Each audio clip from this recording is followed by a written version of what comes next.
오늘 말씀의 제목은 부활, 단 하나의 기적입니다. 부활, 단 하나의 기적. 자, 뭘 하나를 고른다는 건 참 쉽지 않아요. 많은 것 중에. 여러분 혹시 여러분이 먹어봤던 음식 중에서 제일 맛있었던 거, 내 인생에서 이거 하나는 최고야, 음식을 고를 수 있겠습니까? 아마 생각하면 생각할수록 또 생각날 거예요. 여러분이 가봤던 장소 중에서 여긴 정말 최고야 하는 장소 있습니까? 제주도. 살면 살수록 계속 생각날걸요? 여러분이 했던, 지금까지 들었던 음악 중에 혹은 찬양 중에 최고 하나를 고르라, 딱 하나만 고르라면 내 인생에 죽기 전에 이 곡 한 곡만큼 다시 듣고 죽어야겠어. 참 고르기 쉽지 않겠죠? 여러분이 들었던 성경 말씀 중에 딱 한 구절만 고르라 그러면 이 많은 말씀 중에 하나 고르기 쉽지 않죠? 만약에 나한테 물어보는 거예요. 하나님이 하신 기적 중에서 최고의 기적 하나만 고르라고 하면 하나님 뭐 고르시겠어요? 라고 말하면 하나님 뭐라고 하실까? 하나님 하나만 골라달라고. 하나님이 얼마나 많은 기적을 베푸셨습니까? 많겠죠. 우리는 지금까지 6개의 기적 이야기를 했습니다. 우리 사순절 기간 동안 총 7주에서 6개 기적이 있겠어요. 먼저 물이 포도주인 때 이야기했습니다. 날 때부터 맹인이 눈뜬 이야기했습니다. 바다 위를 걷는 이야기했고요. 죽은 사람이 살아나는 이야기했고요. 그 다음에 오병이어로 2만 명 먹는 이야기했고요. 마지막으로 십자가에서 예수님이 그냥 거기에 머무셨다는 얘기를 했습니다. 오늘 마지막 얘기를 할 겁니다. 성경에서 기적을 하나 고른다면 단 하나의 기적. 제목이 이미 스포가 되어 있죠. 네, 부활입니다. 먼저 기적 얘기를 좀 하겠습니다. 저희가 혹시 기억납니까? 여러분 지금까지 제 설교를 기억한다면 항상 기적이 무엇인가에 대한 얘기를 하면서 설교가 시작되는 걸 기억할 겁니다. 오늘은 조금 강의 같은 형식으로 할 겁니다. 세상에는요, 기적에 대해서 두 가지 입장이 있습니다. 첫 번째는 기적이 있다. 또 한쪽은 기적은 없다. 있어요. 여러분 어떻게 생각합니까? 기적은 있습니까? 기적이 없습니까? 자, 먼저 앞서서 신에 대한 얘기해요. 신에 대해서. 신에 대한 세상에 많은 이야기들이 많이 있어요. 입장이 되게 다양해요. 그냥 신을 믿니? 안 믿니? 이게 아니에요. 제일 많은 건요, 사실은 범신론. 세상 모든 것이 다 신이야. 이게 모든 범자예요. 모든 범자. 일본이 범신론입니다. 쉽게 말하면. 일본은 나무에도 신이 살고 숲속에도 토토로가 살고 집 안에는 검댕이 먼지가 살고 다 신이에요. 일본 만화 보면 많이 나오죠. 미야자키 하야오 만화 보면. 그 다음에 다신론이 있습니다. 범신론하고 달라요. 범신론은 만물이 다 신인 거고, 다신론은 신이 많은 거예요. 여러분 그리스 로마 신화 기억나시죠? 그게 다신론입니다. 신이 엄청 많아서 신들이 서로 막 이야기가 많이 있습니다. 그 안에. 인도 같은 경우는 다신론에 가깝습니다. 이신론도 있어요. 이신론은 이론으로만 존재하는 신인 거예요. 이신론, 이론에만. 그래서 그 신이 세상을 창조했어. 논리와 이 법칙만 만든 거예요, 신이. 그리고 또 하나는 일신론. 일신론은 신이 한 분밖에 없다. 근데 이 일신론이 좀 복잡해요. 일신론은 뭐냐면 나는 신을 하나만 받아들여가 일신론이에요. 신이 많은데 나는 하나만 믿는 거야가 일신론이에요. 우리는 일신론이 아니에요. 그런데 아니고 우리는 단일신론이에요. 단일신론은 뭐냐면 진짜 신은 하나밖에 없는 거야. 나머지는 다 그냥 영적 존재들일 뿐이지 신은 아니야. 그래서 단일신론이 아니라 일신론하고 좀 다릅니다. 범신론은 신을 다 믿는 거고요. 다신론은 많은 신들을 믿는 거고, 일신론은 하나만 믿는 거고요. 단일신론은 하나만 믿는, 이것만이 진짜 신이야. 우리는 단일신론입니다. 구별하자면 인문학적으로. 자연신론도 있어요. 자연신론은 이 자연이 하나가 신이야 라고 말하는 것도 있어요. 그리고 마지막으로 무신론입니다. 무신론은 뭘까요? 신이 없답니다. 그래서 이걸 크게 나누면 유신론과 무신론이 있는 거예요. 자, 무신론은 그러면 이 세상이 어떻게 되는, 무신론과 유신론에 대한 기적에 대한 입장이 다른 거예요. 자, 무신론은 뭡니까? 무신론은 어떻게 세상이 만들어졌다고 말하죠? 그냥 우연히 만들어졌어 라고 말하는 겁니다. 빅뱅부터 시작해서 모든 게 다 우연이야. 이 우주가 다 우연이고, 이 중에서 태양계도 우연이고, 태양과 지구, 수금지와 목토, 천, 해 다 우연히 적당하게 있는 거고, 그 중에 적당하게 지구가 있고, 여기에 생명체가 생기고, 이 생명체가 점점 발달해서 나중에 인간이 생긴 게 우연이야가 무신론인 겁니다. 그럼 무신론에서는 기적이 있을까요? 무신론은 기적이 없어요. 그냥 기적처럼 보이는 게 있을 뿐이지. 근데 잘 살펴보면 적절한 우연과 과학적인 법칙이 다 있어서 설명을 우리가 못할 뿐이지 우연인 거야. 그러니까 기적은 없는 거죠. 왜냐하면 신도 없고 누가 세상에 의도적으로 만든 게 아니니까. 그러니까 모든 기적은 그냥 우연인 거죠. 세상에 기적이 없는 거예요. 무신론은. 유신론은 뭡니까? 유신론은 이 세상에 뭔가 신비로운 초월적 존재가 있어. 모양은 좀 다르더라도. 그리고 어떤 종교는 그래서 뭔가 의도와 목적과 계획과 그래서 신이 이 세상에 뭔가 개입할 수 있어. 그래서 우리 같은 경우는 이 세상이 기본적으로 법칙으로 돌아가긴 하지만 가끔 신이 개입할 수 있다. 그걸 우리는 뭐라고 말하는 겁니까? 기적이라고 말하는 거예요. 그게 조금 우리가 헷갈릴 수 있어요. 근데 우리 아이들은 게임을 생각하면 돼요. 게임. 여러분 게임을 생각해 봅시다. 오락게임. 여러분 컴퓨터로 하던 휴대폰으로 게임이 있어요. 게임에는 법칙이 있죠. 그렇죠? 게임에는 법칙이 다 있어요. 게임에서 아이템을 먹고 에너지를 올리고 이 버튼을 누르면 점프를 하고 이런 게임 루트가 있습니다. 그래서 만약에 버튼을 아무리 많이 눌러도 이 캐릭터가 하늘을 날 수 없는 캐릭터면 하늘을 못 나는 거예요. 이 게임에 규칙이 있으니까. 그러니까 모든 게임은 그 게임의 개발자가 처음에 프로그래밍 해놓은 대로 게임이 돌아가게 되어 있어요. 물론 가끔 버그가 있긴 하지만 버그가 없다고 하면. 근데 만약에 게임 개발자가 이 게임에 뭐가 문제가 있네? 그럼 내가 좀 고쳐야지 할 수 있죠. 게임 개발자는. 그러면 그 게임 안에 있는 그 캐릭터들의 입장에서는 기적이 발생하는 거예요. 없던 맵이 생기고 갑자기 어떤 캐릭터가 업데이트가 돼갖고 하늘을 날 수 있는 능력을 부여했어. 그럼 기적인 거죠. 그들의 입장에서는. 쉽게 말하면 그렇다는 겁니다. 유신론의 세계관에서는 신이 세상에 개입할 수 있는 거예요. 신의 능력으로. 그래서 유신론의 입장, 우리 입장에서는 하나님이 세상을 법칙 안에서 만드셨지만 목적과 필요에 따라서 들어오실 수 있다. 그래서 그가 그의 필요에 따라서 뭔가 이 세상이 만들어온 기본의 법칙이 위배되지만 뭔가 추가할 수 있다. 그래서 유신론에서는 기적이 있는 겁니다. 그런데 솔직히 말해서 기적이 필요합니까? 이 게임이 완벽하면. 너무너무 재밌고 완벽한 게임이야.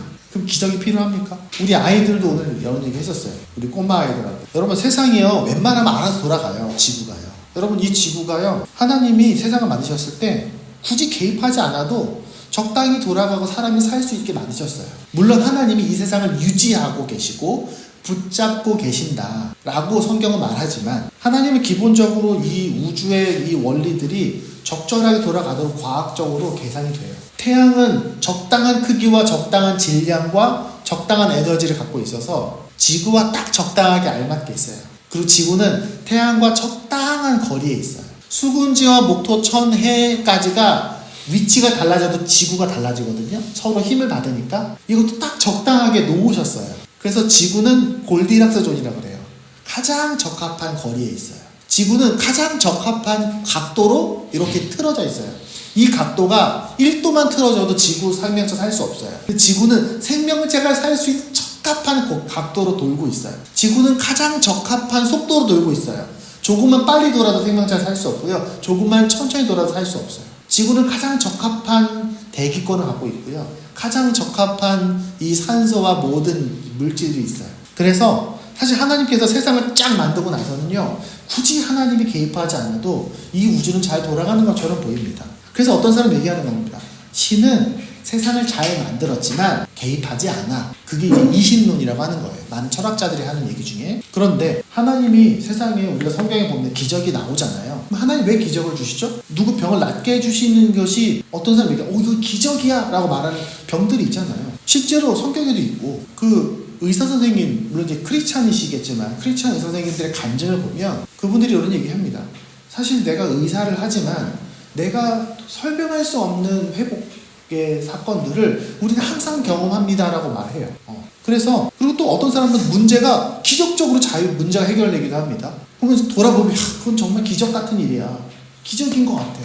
어떻게 그 사람이 그렇게 탁 맞지? 기적처럼 누굴 만나기도 하고요. 기적처럼 뭔가 먹을 게 생기기도 합니다. 저는 살면서 사실 그런 걸 많이 경험했어요. 물론 누군가 과학적으로 설명할 수도 있겠죠. 하지만 그 기적 같은 사건이 아니었으면 난 지금 살 수 없을 것 같다고 느낄 때도 있거든요. 왜 그럴까요? 하나님이 특정한 사람 더 사랑해서 누구를 더 좋은 일을 해주기 위해서 하나님이 그렇게 기적을 주실까요? 여러분 생각해보면 세상에는요 정말 기적이 필요한 순간에 그 기적이 없어서 죽은 사람들이 되게 많아요. 정말 기적이 필요한 순간에 그 기적이 없어서 고통에서 잊혀져간 사람들이 많다고요. 제가 어저께 설교를 준비하고 좀 시간이 좀 여유가 있어서 제가 가끔 탈북자 인터뷰를 봐요. 일부러 탈북하신 분들이 이야기를 해요.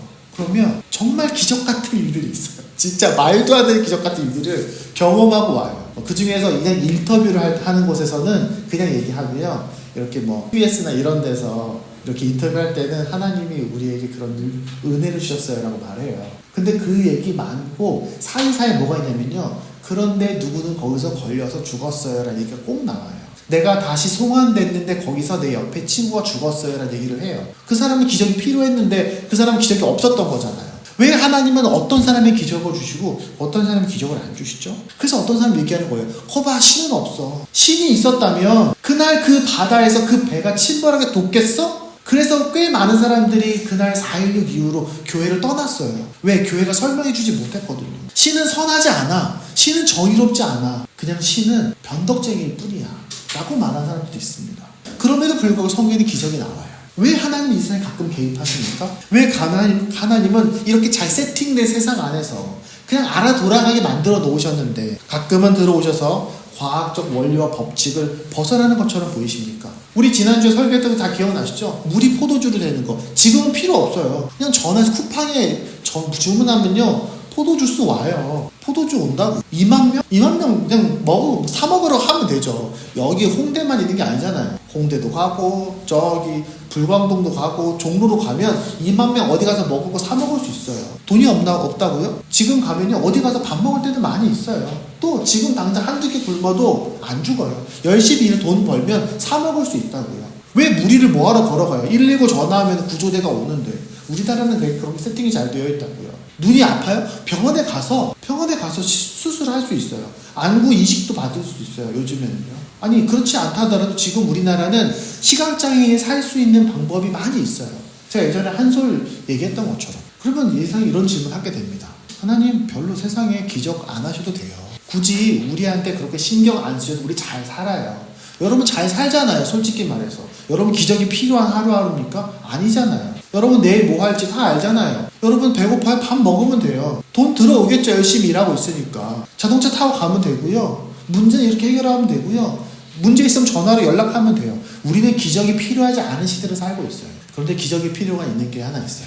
여러분 하나님이 세상을 만드셨을 때 하나님은 세상을 멋지게 만드셨습니다. 요즘에 그 자연에 대한 다큐멘터리 보면 정말 하나님은 기가 막히게 만드셨어요. 그 생태계라는 게 정말 보면 볼수록 오면 창세기 1장 31절 이렇게 써 있습니다. 하나님이 손수 만드신 것을 모든 것을 보시니 보시기에 참 좋았다. 하나님 보시기에 좋았다는 얘기는 세상이 완벽하다는 말이에요. 굳이 손대지 않아도 완벽해 라는 거예요. 그리고 그 안에 여러 가지 법칙과 조건들이 있죠. 우리 과학 시간에 배웠잖아요. 중력이 있죠. 세상에 중력이 있으니까 알겠죠. 어린아이가 뛰어내리면 떨어지겠죠. 애가 야호가 뛰었는데 하늘로 슝 하고 날아가면 안 되잖아요. 세상에 법칙이 있어요. 이 세상에는 엔트로피 법칙이 있어서요. 점점점 모든 것은 무질서형에 나아갑니다. 집이 저절로 청소되지 않잖아요. 오래된 물건이 삭습니다. 물건이 썩기도 해요. 그러니까 지구가 돌아가는 거예요. 요즘에 우리 아이들 좀 더 이제 학교 공부하면 양자역학 이런 것도 배워요. 상대성 원리 이런 것도 배워요. 이런 것들을 배우면서 세상에는 법칙들이 있구나라는 걸 배우게 됩니다. 그래서 그런 것들을 잘 배우면 세상에는 별로 문제가 없는 것처럼 보여요. 그런데 이 세상을 하나님이 만드실 때 우리는 세상 사람 잘 모르지만 성경에 써있는 성경에 있는 말씀을 잘 공부하면 알게 된 중요한 법칙이 몇 가지가 있어요. 첫 번째는 하나님은 이 세상을 선하게 만드셨는데 그 모든 피조물들은 하나님과 연결되어 있어야 해라는 법칙이 있어요. 성경을 잘 읽어보면 알 수 있어요.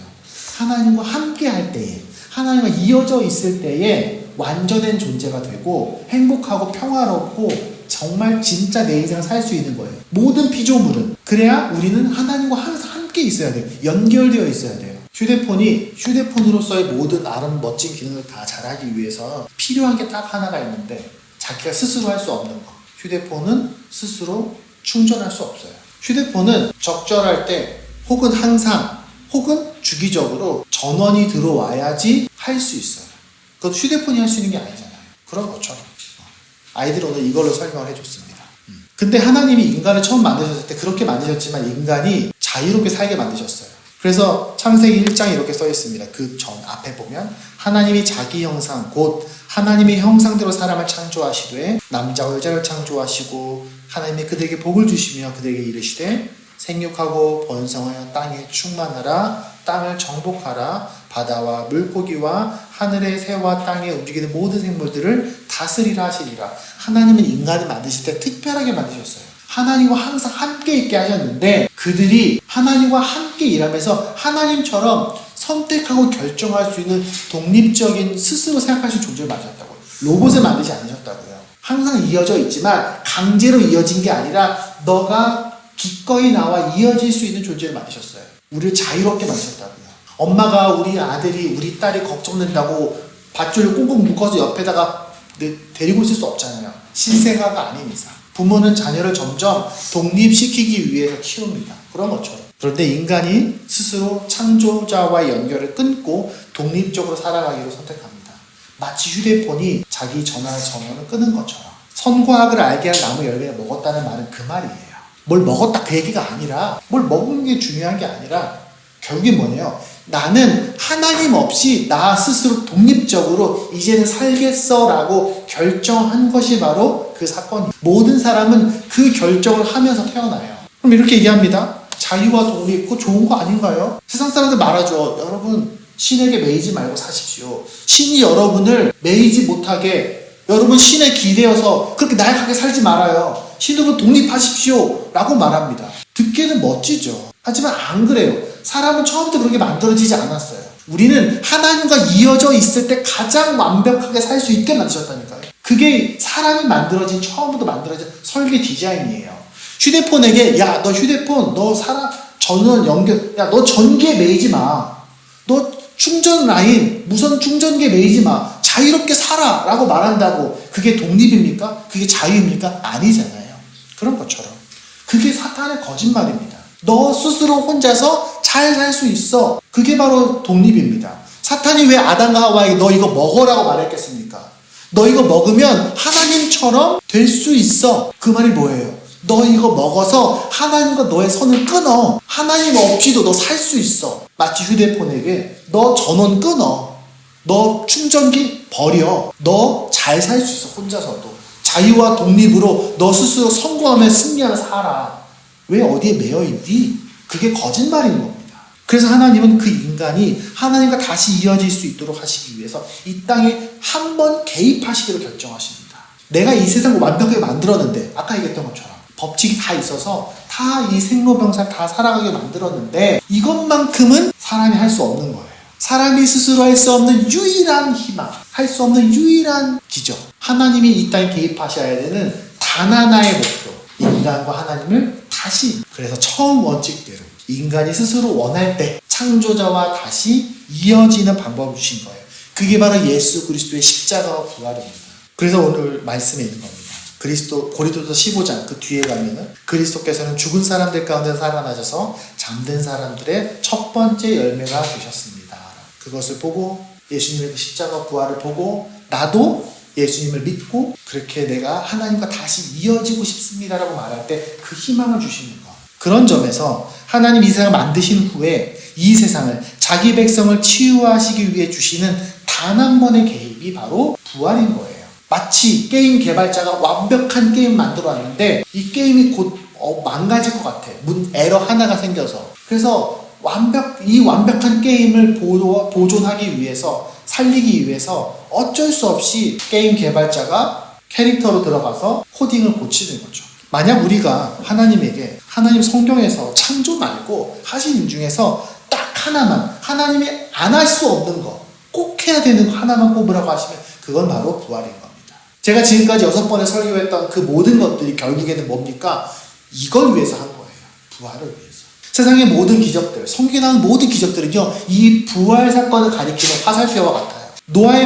노아의 방주는요, 재앙 같은 세상에서 하나님이 너를 살리실 거야 라는 것을 미리 보여주신 거예요. 모세의 기적과 10번의 기적은요, 하나님이 대신 너를 위해 대신 죽음으로 너희가 사는 사건이 있을 거야 라는 것을 미리 보여주신 겁니다. 이후의 모든 기적들은 다 그겁니다. 하나님이 뭔가 개입하고 계셔. 하나님 뭔가 널 위해서 하실 거야. 그걸 미리 군불 떼는 거예요. 쉽게 말하면요. 조금씩 알려주는 거죠. 그 모든 기적이 쌓여서 그 모든 기적이 다 퍼즐을 모으면 뭐냐? 하나님이 너를 살리기 위해서 오실 거다라는 얘기를 하는 거예요.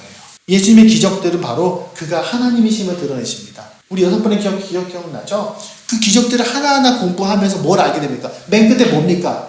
그 기적이 지금 우리에게 필요해서가 아니라 그 기적이 끝날 때 사람들이 알게 되죠. 그래서 사람들이 예수를 믿었더라. 그래서 하나님 예수를 믿었더라. 이렇게 다 끝납니다. 결국엔 뭡니까? 그 마지막 7번째 최종 기적, 이 모든 기적들이 가리키는 화살표를 다 따라가면 부활에서 만나는 겁니다. 마치 비유가 적절한지 모르겠지만 한 남자가 한 여인을 사랑하게 되어서 이 여인을 위해서 선물도 주고 데이트도 하고 편지도 써주고 헌신적으로 비 오는 날 우산 들고 쫓아가고 그 모든 것들을 하는 그 모든 사랑의 행위들이 다 의미가 있지만 결국엔 그 남자가 그 여자와 함께 가정을 이루어가는 그 꿈을 향해 나아가는 것처럼 성경에는 그 모든 기적들이 결국엔 하고 싶었던 말은 뭐냐면 너네도 이런 기적을 누리면서 재밌게 살 수 있어가 아니라 그게 아닌 건 아니지만 그걸 다 모아서 하나의 화살표로 만든다면 그건 바로 부활을 가리키는 겁니다.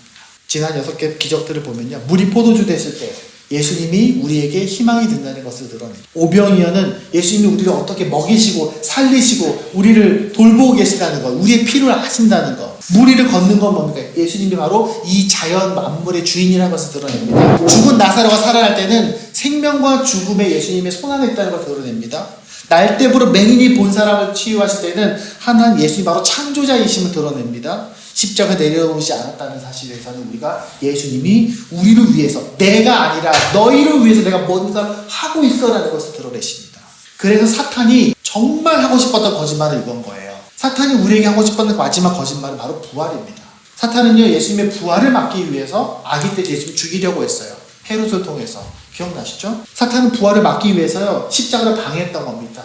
베드로를 충동해서요 베드로가 예수님을 말립니다. 베드로가 로마 군인의 귀를 자르기도 하고요. 그러면서 예수님이 계속 말립니다. 예수님이 부활하지 않으시기 위해서, 십자가에 가지 않게 하기 위해서. 마지막으로 계속해서 예수님 조롱하죠. 왜? 십자가에서 내려오시게 하기 위해서. 부활 안 하시고 그냥 예수님을 위인으로만, 그냥 훌륭한 사람으로만, 그래 예수님은 훌륭한 사람이었어. 근데 부활하신 건 아니야. 그 얘기를 하고 싶었던 거예요. 2000년 동안 예수님이 그 사건 이전까지 모든 역사는 하나님이 부활을 향해 나아가시는, 십자가와 부활을 향해 나아가시는 빌드업이고, 그 모든 사탄의 모든 역사들의 빌드업은 뭡니까? 이걸 막기 위한 역사인 거예요. 그런데 그걸 모든 것을 하나님께서 예언하셨죠. 뱀이 여자의 후손에 의해서 뱀이 죽을 거다라고 창세기 3장에서 하나님께서 예언하시죠. 근데 여러분 부활은 진짜입니다. 부활은 진짜예요. 어떤 사람들은 이런 얘기, 애들은 잘 모를 수 있어요. 예수님은 그냥 약간 신화 속에 무슨 제우스 이런 것처럼 생각하는 애들이 있어요. 근데 여러분 역사적으로 예수라는 사람이 살았다는 사실은 되게 많습니다. 기록이 많이 있어요. 이 성경에만 있는 게 아니라 그리스도인이 아닌 유대인들이 쓴 기록에도 있고요. 로마 사람들이 써놨던 기록에도 꽤 많이 있습니다. 이스라엘에 예수라는 사람이 살았고 그가 꽤 많은 사람들을 끌고 다녔어 라는 기록들이 꽤 많이 있습니다. 그러니까 예수라는 사람이 역사적으로 존재했다는 사실은 우리가 부인할 수 있는 게 아니에요. 마치 우리가 강감장 장군이 있었던 것처럼 예수님이라는 역사적 인물이 있었습니다.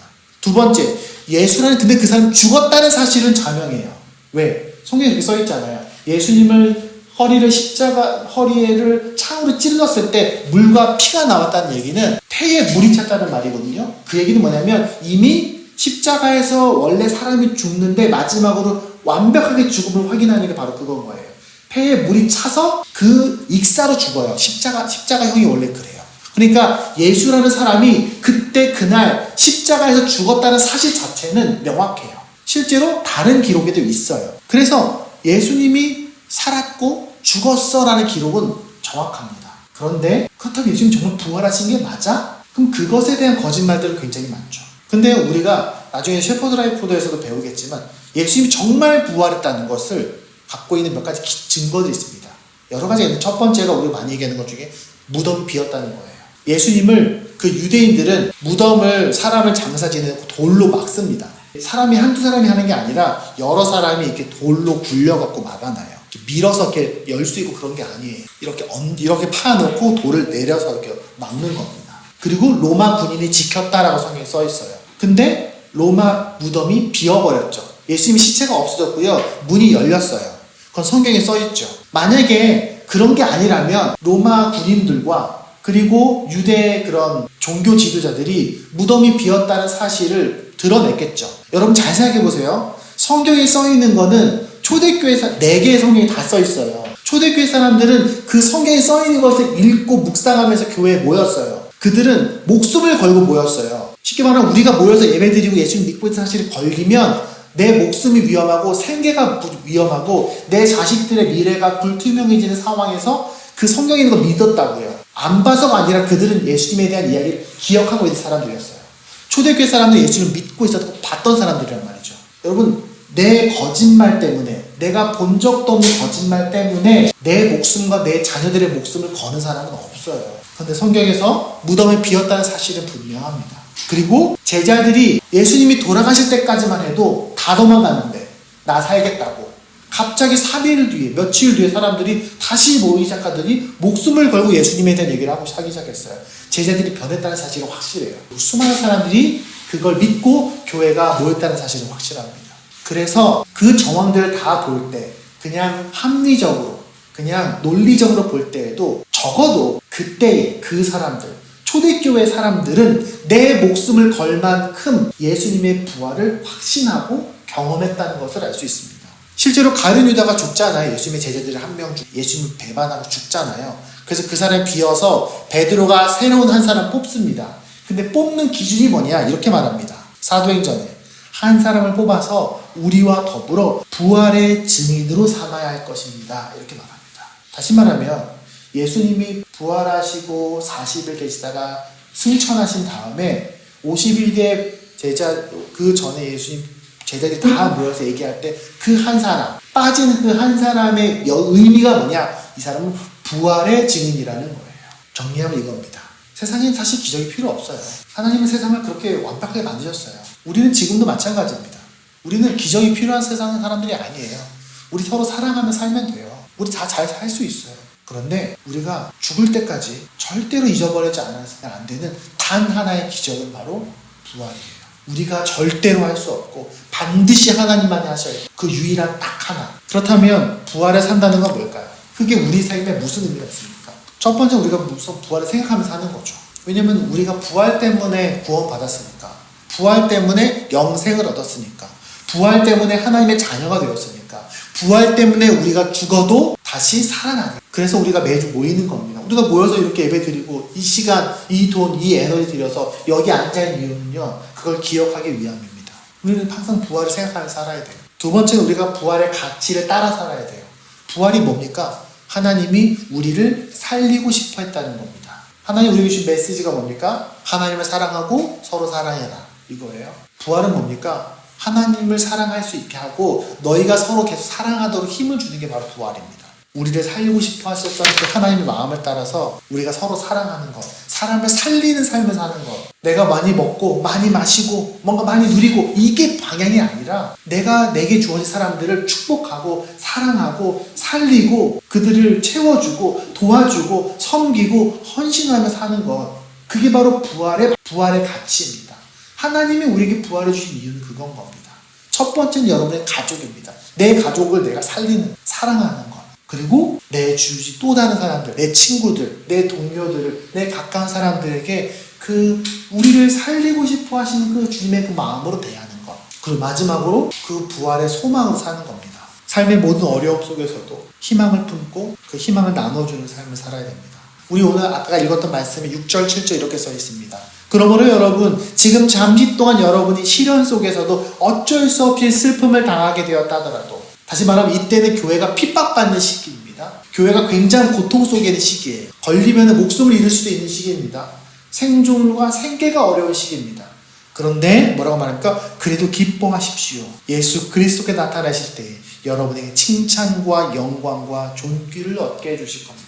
그때의 교회에서 그 사람들이 그 모든 절망 속에서 버틸 수 있었던 단 하나의 단어는 바로 이 말씀 앞에 나왔던 부활입니다.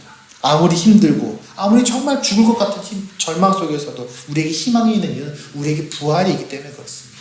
내가 죽어도 하나님이 살리실 거야 라는 소망이죠. 그래서 우리는 절망하지 않을 수 있고 어려움 앞에서 무너지지 않고 정신을 차릴 수 있어요. 우리가 살면서 멘탈이 무너질 것 같은 순간에도 정말 다 무너질 것 같은 순간에도 괜찮아 우리 할 수 있어, 살 수 있어, 포기하지 마. 그리스도인은 세상 속에서 그런 메시지를 전하는 사람이어야 돼요. 내가 먼저 그렇게 버텨내고 사람들이 계속해서 희망의 말을 하는 사람이 되어야 됩니다. 왜? 우리는 부활이 있는 사람이니까. 말씀을 맺겠습니다. 부활주일을 우리 지난주에 지났습니다. 근데 이제 교회에도 절기가 있어요. 교회 달력이 있거든요. 그거를 교회력, 달력처럼 교회력. 그러면 이제 보통 교회력은 언제 시작하냐면 성탄절이 기준이에요. 성탄절이라고 부활주일이 기준이거든요. 성탄주일은 성탄절 전에 대강절 첫째 주, 대강절 둘째 주, 셋째 주, 넷째 주, 성탄주일, 그 다음에 성탄주일이 지나면 성탄주일 후 첫째 주, 성탄주일 후 둘째 주 이런 식으로 가요. 그럼 이제 그렇게 해서 1년이 딱 채워져. 그러면은 요 두 번째 기준은 뭡니까? 부활주일이에요. 그럼 부활주일 전에는 뭐가 있습니까? 사순절 첫째 주, 둘째 주, 셋째 주, 여섯째 주는 종려주일, 부활주일이잖아요. 그럼 오늘은 무슨 날이냐? 부활주일 이후 첫째 주예요. 공식적인 명칭. 그러니까 오늘은 부활주일 이후 첫째 주입니다. 그리고 나서 7주가 또 따로 가요. 7, 7에 49 하잖아요. 그럼 7째 주는 뭡니까? 그 7번째가 바로 승천. 그 다음 주가 50번째. 7, 7에 49잖아요. 50주가 오순절, 성령감리 주일인 거예요. 오늘은 우리 기적 시리즈의 마지막으로 부활주일 얘기를 했습니다. 기적이 정말 있는지, 기적이 뭔지, 우리에게 기적이 필요한지, 우리에게 단 하나의 기적이 무엇인지. 그래서 너무나 당연하게도 이 땅에 있는 많은 그리스도인 리더들은 항상 부활에 대한 메시지를 많이 남겼습니다. 몇 개 찾아봤습니다. 예수 그리스도의 부활은 인류 역사상 가장 중요한 사건이다. 또 부활은 내 삶의 의미와 방향을 부여하고 내 상황이 어떻든 간에 다시 시작할 수 있는 기회를 준다. 또 부활은 인류 역사상 가장 영광스럽고 강력한 사건이다. 부활은 하나님의 능력이 우리가 직면할 수 있는 어떠한 장애물보다 더 위대하다는 것을 상기시킨다. 부활은 하나님이 나는 아직 너와 끝나지 않았다라고 말하는 방법이다. 우리가 인생에서 죽는 순간까지 놓치지 말아야 하는 단 하나의 단어가 있다면 바로 그것은 부활입니다. 그것만 놓치지 않는다면 괜찮아요. 우리가 어떤 상황이 되더라도 괜찮아요. 우리가 부활만 잊어버리지 않는다면, 부활만 붙잡는다면 그 부활을 사는 우리가 되길 바랍니다. 그렇게 우리가 품고 생각하고 또 삶에 실천하는 그 소망으로 살아내는 그 소망을 흘려보내는 우리가 되길 바랍니다. 기도하겠습니다.